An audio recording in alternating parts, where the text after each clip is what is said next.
Today, we are diving into one of the most maddening sleep problems you can have, that middle-of-the-night wake-up call that you never asked for. We're going to break down the real science behind why it's happening, and then, most importantly, lay out a super clear, 3-step plan to fix it for good. Does this sound familiar? The clock screams 3 a.m., but your body is acting like it's go time.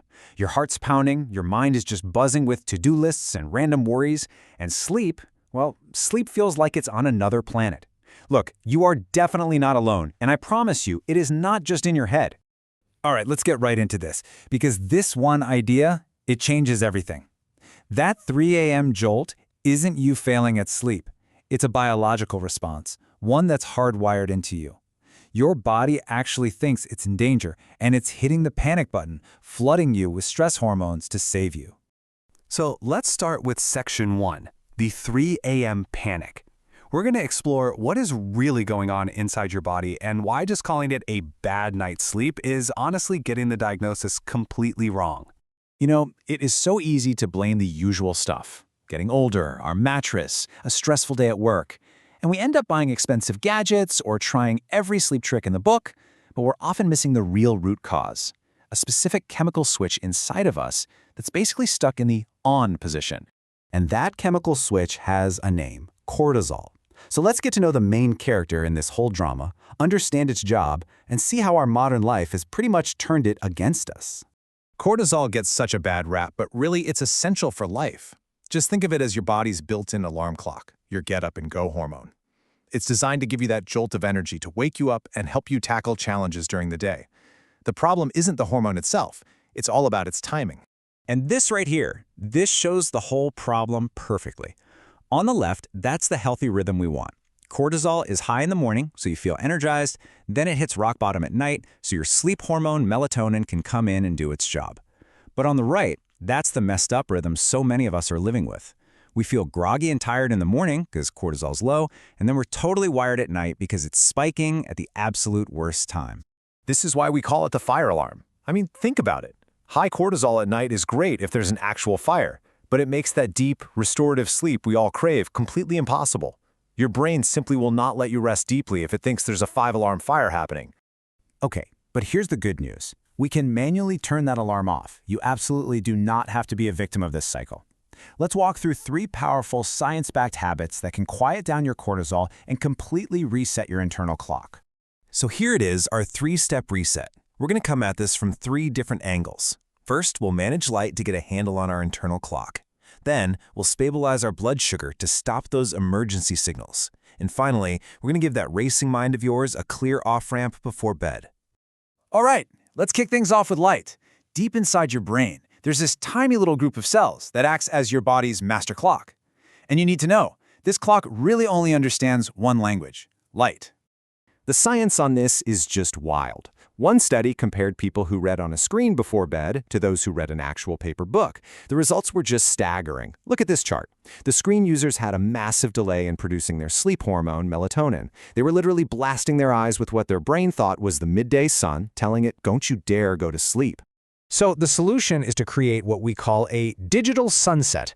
About 2 hours before you want to be asleep, start dimming your world. Turn off those bright overhead lights, switch to warm, cozy lamps. And hey, if you absolutely have to be on a screen, please wear some blue light-blocking glasses. Every one of these steps sends a powerful safety signal to your brain that the day is done and it's okay to power down. Okay, habit number 2. Let's build on that foundation and tackle another huge cortisol trigger, the blood sugar roller coaster. And this isn't just about what you eat, it's very much about when you eat.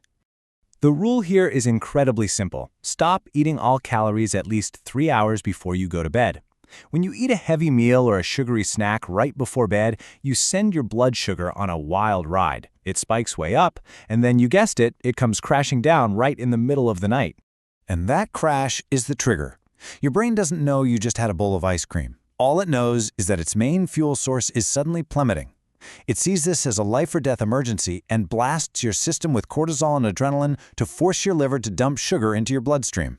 And there it is. That's your 3 a.m. jolt. It really is a chemical rescue mission. Now, if you're already stuck in this awful cycle, there is a little hack you can use. It's called a safety anchor. It's just a teaspoon of raw honey with a tiny pinch of sea salt right before bed. The honey gives a slow, steady stream of fuel to your liver, which prevents that nighttime crash and basically tells your brain, hey, we're good, no emergency here. And that brings us to our third and final habit, which is all about the mind. Because you have to understand, psychological stress triggers the exact same cortisol release as being chased by a bear. Think of your nervous system as having two gears. The sympathetic system, that's your gas pedal. It's your fight or flight response. The parasympathetic system is the brake pedal. That's your rest and digest state. When you lie in bed worrying about tomorrow's meeting, you are literally slamming your foot on the gas pedal. Here's the crazy part. Your brain cannot tell the difference between a real-life threat and an anxious thought about an email you forgot to send. To your brain, threat is threat, and it pumps out cortisol. Psychologists call these worries and unfinished tasks open loops that keep our brain on high alert. So, how in the world do you close them? Well, the solution is surprisingly simple, almost ridiculously so. It's called a brain dump. A study at Baylor University found that people who just took 5 minutes to write down their to-do list for the next day fell asleep way faster. By getting those thoughts out of your head and onto a physical piece of paper, you're signaling to your brain that they've been captured and it's safe to let go. The loops close, your foot comes off the gas, and cortisol finally goes down. So when you put these 3 habits together, your digital sunset, that pre-bed fasting window, and a quick brain dump, you fundamentally change your body's chemistry at night. And believe me, the payoff is enormous. I mean it. When you finally quiet that cortisol fire alarm, everything changes. You don't just stay asleep. You wake up feeling actually refreshed and focused. You have steady energy all day long without needing 5 cups of coffee. And as a pretty cool bonus, your body can finally get around to burning fat for fuel while you rest. Look, this isn't just about getting more hours of sleep. It's about getting the right kind of sleep. And by managing your light, your food timing, and your thoughts, you take back control of your own biology. So really, the only question left is, are you ready to start tonight?